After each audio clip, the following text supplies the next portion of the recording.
Hey guys, assalamualaikum and welcome again sa Summer TV.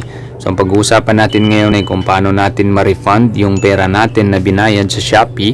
So let's say may binili tayong item sa Shopee tapos hindi natin na-receive yung item or di kaya may sira yung item, so pwede tayo mag-request ng refund sa Shopee Pay application. Okay, so i-open lang natin. Okay, so ayan. So ito yung order ko guys. So as you can see, hindi ko siya na-receive. Ayan. Okay, so ayan, hindi ko siya na-receive guys. So ibabalik na daw dun sa sender yung item kasi hindi ko daw siya na-receive.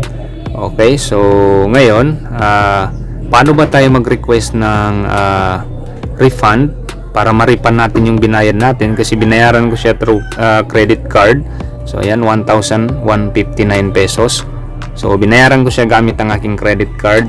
So hindi siya COD. Okay, so ngayon ang gagawin natin is magre-request tayo ng refund since hindi natin siya na-receive.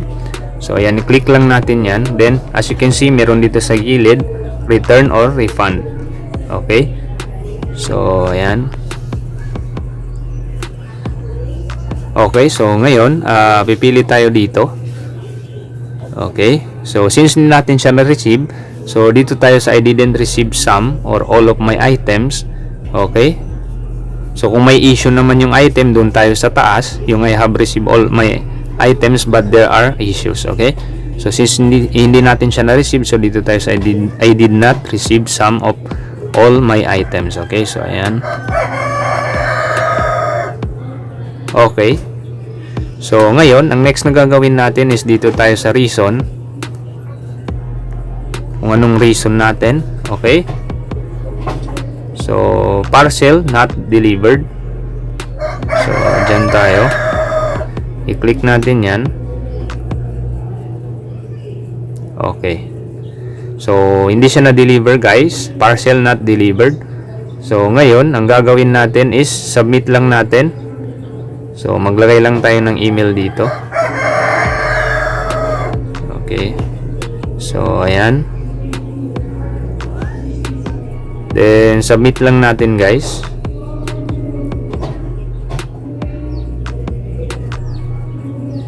Okay, so case under review. So wait lang natin guys, kasi makikita natin dito yung status ng ating refund. So ayan, request pending. So pending pa siya kasi under review. So Shopee Pay review, then refund. So nandyan yung steps guys. Ayan, so request pending, Shopee review, and refund.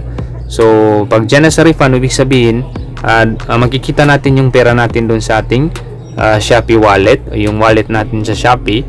Doon nila isi-send yung ating pera. Okay, so ayan.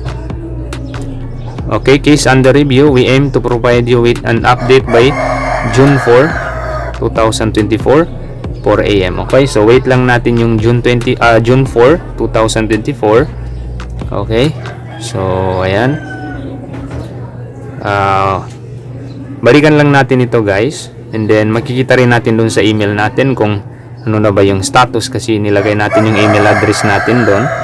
Okay, okay guys, so naka-receive tayo ngayon ng email kay Shopee. So your refund request, so ayan, meron siyang reference number. So i-check natin guys. Okay, so open lang natin yung Shopee natin para ma-check natin kung ano na ba yung status ng ating refund. Okay, so ayan, then balik tayo dito tayo sa me or notification. So ayan, so tingnan natin kung ano yung notification galing kay Shopee. So ayan, refund request approved, your refund request. Okay, so ayan na, click lang natin. Okay, okay, so refund completed. The refund amount of 1,115 has been released to your credit or debit card. The refund amount may take 5 to 45 working days to be credited to your account. No further action is needed from your end. Okay, so wala na tayong dapat gawin kung hindi maghintay na lang guys ng refund doon sa ating credit card o kaya debit card. Since credit card yung ginamit natin, so makikita natin doon sa credit card natin na nadagdagan yung credit limit natin, which is yan na yung 1,159 pesos na refund natin sa ating Shopee Pay. Okay? So, ayan.